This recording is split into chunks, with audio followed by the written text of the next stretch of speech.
From Korea to Germany. From Alaska to Puerto Rico. All over the world, the United States Army is on the alert to defend our country, you, the American people, against aggression.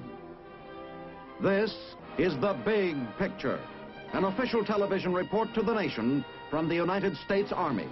Now, to show you part of the big picture, here is Sergeant James Mansfield. Today, we have an interesting and vital story to tell you on this program of The Big Picture. It is a story of blood, bringing life to the battlefield. In a very real sense, it is your story, too, for it is you who have given the blood that has helped our combat infantryman in his time of greatest need. But now, to tell you more of this vital story, we take you to the office of Colonel William W. Quinn, where we will hear firsthand from Major Robert Glazier, a combat infantry commander, and then later on from Colonel Charles C. Canada, an Army surgeon. How do you do, ladies and gentlemen? Today we plan to talk about the rifleman's great friend, the combat medical man, or the combat medic. To discuss his part in this drama of fighting, we have Major Robert Glazier, a veteran of 8 campaigns in 2 wars, to give us his views on this person. Glad to have you on the blue badge, Major. Thank you, sir. It's a pleasure to be here. By your test green-gray uniform, I see you're in the 3rd Infantry. That's right, sir. Well, where are you stationed in particular? Presently, I'm stationed at Fort Myer, Virginia, sir. Well, part of the outfit is at McNair, isn't it? Fort McNair, Virginia? That is correct, sir. Or that's in Washington, actually. Fort McNair is, isn't Yes, it? sir. What is your job over there? I am the battalion commander, sir, of the 1st Battalion of the 3rd Infantry. Well, a command job is a good one. Yes, indeed it is, About sir. the best you can get. Where's your hometown? I'm from Cleveland, Ohio, sir. Is that your permanent home, or you've been moving around? Well, we've been moving around recently. I guess so. Were you in Korea? Yes, I was. What outfit were you in? I was with the 27th Wolfhound Regiment, a part of the 25th Division, sir. Wolfhounds, I never heard of them.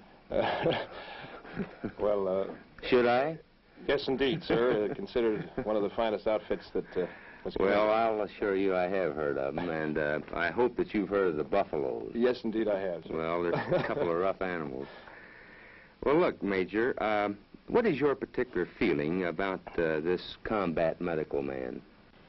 Well, Colonel, I can be very frank about the answer to that question. I have the highest respect for the combat medic. I feel that next to the frontline infantryman comes certainly the combat medic, because in the team that actually is engaged in the fight, the medic is the man that will take care of that soldier should he be wounded. The combat medic,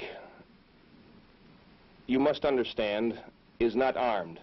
This individual is identified by a brassard on his left arm with a red cross. He has only his own conscience to guide him. In the event that a man is wounded, regardless of the situation, whether the incoming fire, small arms, mortar, artillery, is still coming in, this man must go forward to that wounded soldier. You've probably seen, in your experience, many instances of heroism and bravery on the part of combat medics, haven't you? Indeed I have, sir. Is there any particular scene come to mind or individual in that connection? Yes, sir, there's one man that will always be remembered by me. A man that I had in Korea that was attached to the company as a medical aid man. His name was Givens, and he was from Detroit, Michigan. I could probably go on for weeks about this individual, but in short, this man, not only in a number of occasions when he had to go forward under fire to a man who had been hit, he never hesitated, not 1 second. His own welfare was never thought about. All he thought about was that wounded man, and that was his job to get to him. I've seen men just like that. Another instance involving Sergeant Givens, which comes to mind. I can recall of times when we'd be pulled off the line and go into a reserve position. Givens on his own would go out and get a pot in which to heat water and then go to each man in his platoon and administer this warm water for the care of the feet of his men, thereby lessening the possibility of trench foot, which of course is predominant in the wintertime in Korea. Have you ever been involved yourself with a medic? That is, have you ever needed any medical assistance? Yes, I have, Colonel. When was that? Well, in 1944, in World War II, on an attack towards Metz, I was wounded by mortar fire. Incapacitated at the time in that it broke both my legs. What seemed a very short time to me at that time, the medics were there, very reassuring, and did everything that they could to take care of me, to evacuate me out of the scene. That's a good feeling to know that, that you're going to have that kind of assistance. Did they administer blood to you, or have you ever had blood administered? Yes, sir. At that time, after I was evacuated from the battle zone in the battalion aid station, I was given some whole blood. Well, I think we have about time for one more question. What is your feeling about having plenty of whole blood and plasma on hand in combat? Well, sir, from a combat infantryman standpoint, I feel that it's always a morale factor. The men in Korea today who realize that if they should be wounded and in the need of blood, that it's down there in the battalion aid station, certainly that has a morale factor. I know that to be a fact. Well, Major, I want to thank you sincerely for coming over and telling us these war stories, if you will, but in any event, I wish you the best of luck. Thank you, sir. And now, ladies and gentlemen, the story of blood. The story of blood in Korea. Blood and bullets.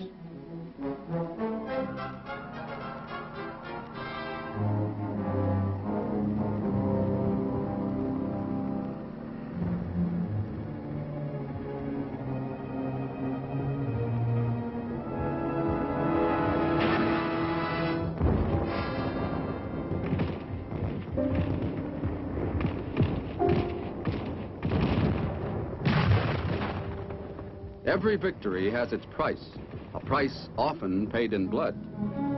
This is the real thing, but there's a lot of hope for those fellows. Once those wounded men are brought to a forward surgical hospital where they can get treatment and blood, 97 out of every 100 of them are going to live. Yes, 97 out of every 100 wounded will live because of our use of the latest scientific developments and medical techniques. Those are the facts. 97 out of every 100 will live and be well again once human whole blood begins to flow back into their bodies. It doesn't matter what the weather conditions are. Men of the medical service always fight to live up to their motto: find them alive and keep them alive. And they don't let the terrain stop them. Those litter bearers and aid men know that if they get these serious cases back to the surgeon and whole blood in time, almost every man they bring in will pull through. They don't think about the difficult, they just do the impossible. Maybe somebody would say, you can't do it. You can't get a badly wounded man down that long, sheer drop of rock. Well, those litter bearers don't have time to listen. They're racing against time, so they just do it. Now you know why bringing in a casualty is a race against the clock. Every second is measured by the loss of another drop of precious blood. The medics know that they can help perform a miracle. Just get that wounded man, while he's still alive, into the hands of a surgeon to some place where he can get some blood, and the rest of it will take care of itself. They've got a manual that lists every known method of evacuating a casualty. But there isn't a day that goes by when one of them doesn't dream up something new. There are some that blood can't help, God rest their souls. But if there's any hope at all, once plasma starts flowing into the man, he knows he's got a good chance. To try to get the man back as quickly as possible, we use every means of transportation. We convert an observation plane into a flying ambulance, small size. Or once the man is fortified with plasma, to keep his strength up for a longer journey, he can be transported by jeep to a plane normally used to carry cargo. Ambulances are satisfactory if there are good roads.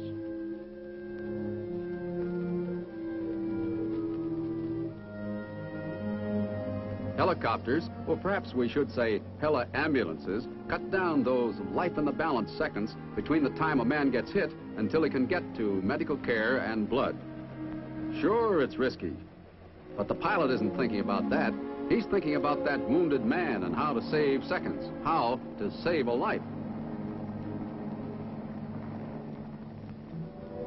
Here's why 97 out of every 100 come out of it alive and well. Ambulances are alerted and waiting at the field when the helicopter comes in. This takes planning and coordination. It also takes trained men. We've got them.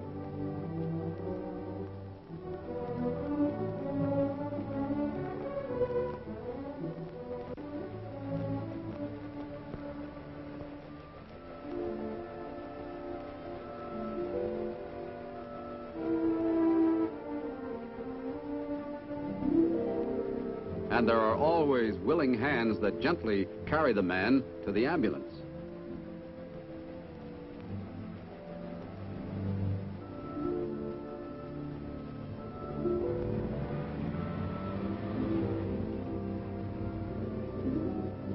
This is one of the many mobile surgical hospitals we've been talking about. It's always on the move to where it's needed to bring its equipment and trained personnel as close as it can to the front.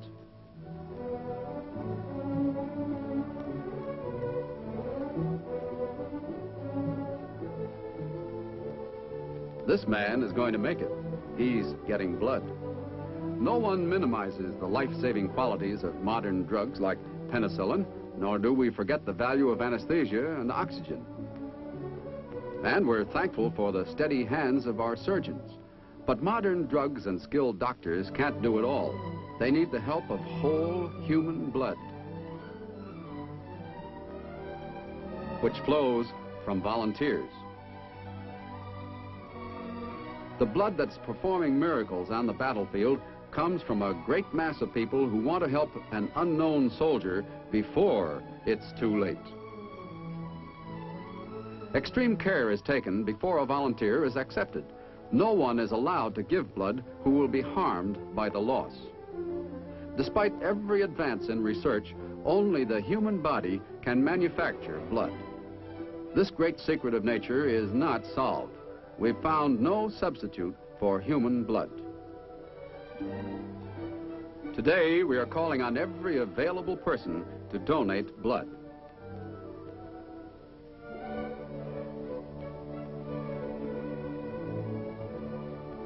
The Armed Forces Blood Donor Program is already underway. It is now part of the overall campaign to obtain blood for immediate use overseas because our supply is depleted. The store in our stock rooms is dangerously low. The taking of blood is carefully handled. Only experienced nurses and trained technicians perform the small amount of medical work required. There is no mystery in blood giving. Now here is the entire procedure. Here is exactly what happens when you give blood. First, forms are filled out with your name, organization, and address. This is required if it's necessary to trace a bottle of blood back to its source. Next, you receive a medical examination. Temperature is taken and blood pressure is examined. At the same time, there is a brief review of your medical history. A small specimen of blood is withdrawn for the purpose of blood typing.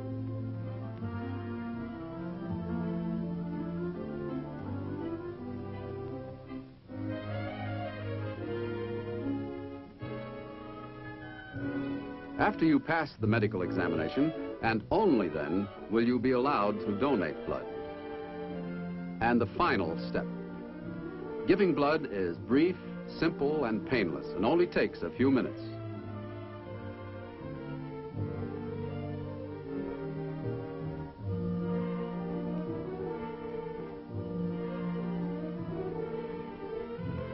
After you have given blood, there is a period of rest. This is followed by refreshments.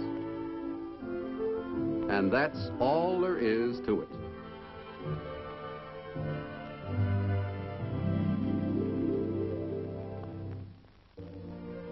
Once blood enters the bottle, it is never disturbed until it is used. A small amount of blood is placed in a tube for testing purposes. These test tubes allow the blood of each bottle to be thoroughly examined. Notice the even consistency of whole blood.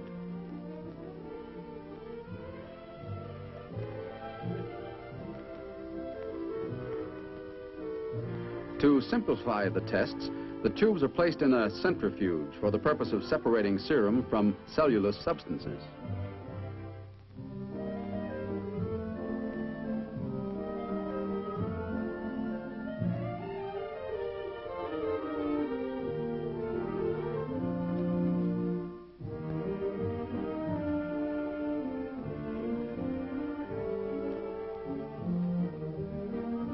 Here's the separation. The clear substance on top is the serum. After the tubes have been thoroughly tested for blood type and RH factors, all usable blood is stored in a refrigerator while waiting shipment. Because of our developments in the methods of storage, blood banks are able to keep whole blood far longer than ever before. Whole blood is never wasted. If it is kept beyond a normal period, it can be broken down into plasma and other component parts, which can be stored almost indefinitely.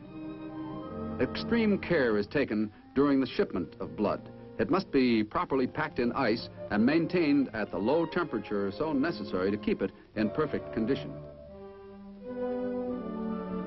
The Red Cross is an agency through which the Department of Defense collects blood. All blood donated to the armed forces through the Red Cross immediately becomes the property of the armed forces. The Red Cross is well organized. It is staffed with experienced, competent nurses and technicians and has the ready facilities for fast shipment. Every person who works on the transportation line moving blood to the men at the front works with the same urgency and speed as litter bearers do in carrying the wounded soldier to an aid station. They are also racing against time.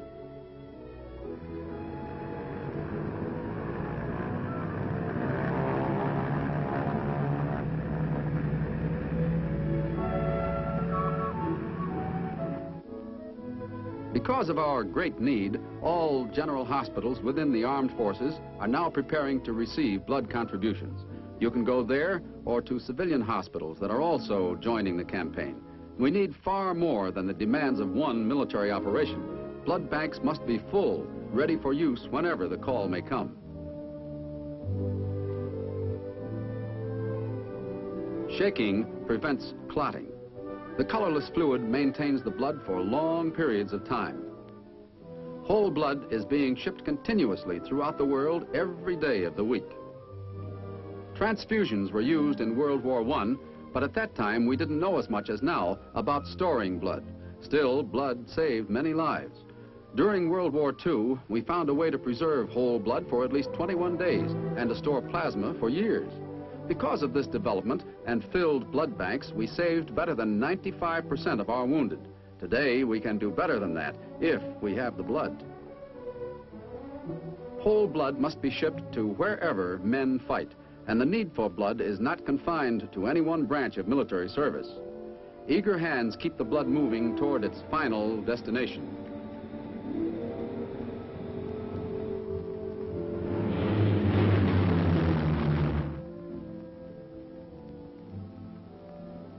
The wounded serviceman. Anyone wounded receives the life-giving qualities of this magic fluid.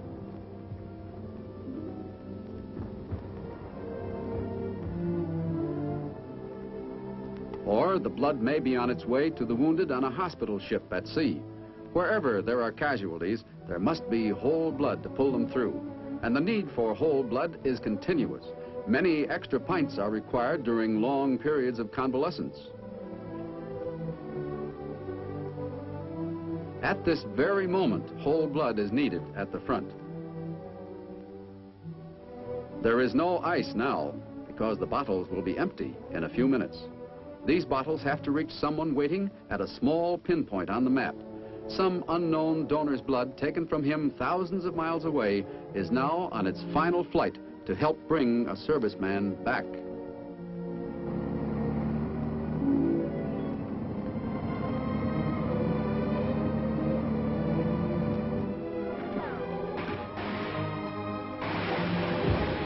The medics are doing their job.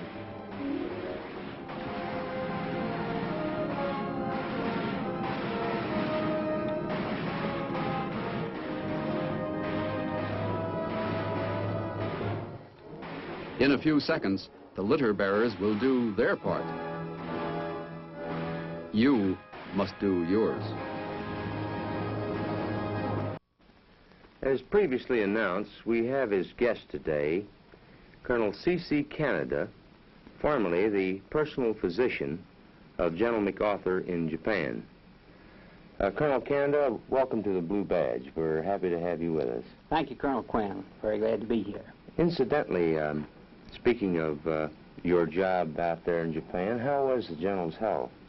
His health was excellent, Colonel, and during the 3 years that I was with him, I saw him professionally only once. That was just for a slight head cold. Pretty good shape, wasn't He certainly was. Where is your home? I'm from Virginia. What part? I come from a little place called Stanton, down the Shenandoah Valley. Well, that's a beautiful country down there. I'm familiar with it. Where are you stationed now? At present, I'm the post surgeon at Fort Myer, Virginia. Well, Colonel, I realize that you had other jobs to do out there. What were in Japan? What other duties did you have besides being personal physician to the General? Well, I took care of members of his staff, of course, and also acted as a consultant on the children's service of the Tokyo Army Hospital. After the outbreak of the Korean conflict, we aided the neurosurgeons in the care of head wounds. Well, it's my understanding that the more serious cases from Korea came to the Tokyo General Hospital. Many of them did, yes, sir. It was declared a center for head wounds, chest wounds, and eye wounds. Of course, we got many other types of injury as well. Well, I assume that a great number of these patients that you got in there had blood transfusions before they got there? Many of them had, yes, sir, both in Korea, and many had received it on the way from Korea to Japan. Oh, I see. Well, I also assume that you put out plenty of blood at the hospital. We did indeed. I can remember one patient particularly who received 70 pints. 70? That's right. 70 pints? 70 pints. What is the capacity of the human body in pints? The average normal adult has anywhere from 12 to 13 pints in his entire body. Well, you really poured it in him, all right. Yes, sir. Let me ask you this. In general, how is blood handled in the Far East Command? Blood is flown in, usually landed some of the fields in and around Tokyo, where it's distributed to hospitals and throughout Japan, and then, of course, a goodly supply of it is sent forward to Korea, where it's also distributed to the various medical installations there. Colonel, in that connection, I've often wondered what the real, or the basic difference, I'll say, is between plasma and whole blood. You hear them used back and forth again. Plasma is a liquid part of blood from which the cells have been removed by a process of spinning it down very much as you separate milk from cream in a cream separator. Plasma, of course, has the advantage that it can be dried and stored for a period upward of 5 years. Whole blood can only be preserved for approximately 21 days. But there is no substitute for whole blood. Plasma is largely a stopgap measure until a person can be gotten to a place that he can be given the whole blood. That replaces the red blood cells, which have been lost from bleeding, usually. Oh, I see. Well, that explains to me why there's such a great requirement for whole blood all the time. Incidentally, suppose someone out there gives blood. How long does it take to get the blood from that donor out to Korea? I have heard that blood has actually been drawn in this country and has been received over there in as little as 5 days. But I would say that if a person donates some blood here, that very probably that blood will be administered to a wounded person within a week. Well, that's excellent time. In that connection, I've seen an awful lot of it administered. But I've just occasionally wondered, does it require much technique or training in the administration of blood? No, sir, it does not. An average medical technician can be taught to do it very easily. Well, in the whole program of saving lives, do you have any particular opinion as to the difference between World War II or World War I in Korea? One of the most remarkable things that has come out of this conflict in Korea medically is the fact that if a man is wounded, his chance of survival are almost twice as good as they were in World War II. Well, I can tell you this, Colonel, from my own personal experience, that there's a tremendous amount of morale involved in the unit where the knowledge is there that there is plasma, or whole blood. And when men know that in the case, or in the event that they get hit, that there's whole blood available, why, it makes all the difference in the world. Well, incidentally, I want to thank you for being with us. I'm sure that we've all benefited by your presence. Thanks for being with us. Thank you, Colonel Quinn. Right. Well, I don't think I have to say any more about today's subject. Next week, we plan to show you the 3rd, the 34th, and the 45th Divisions in their march from Naples to Cassino. You'll also see the destruction of the famed Abbey Casino. So until we meet again, this is Colonel Quinn speaking for the combat infantrymen who ask you to look twice at the man who wears the blue badge. It's the mark of a man. The Big Picture is a weekly television report to the nation on the activities of the Army at home and overseas. Produced by the Signal Corps Pictorial Center. Presented by the U.S. Army in cooperation with this station. You can be an important part of the big picture. You can proudly serve with the best equipped, the best trained, the best fighting team in the world today, the United States Army.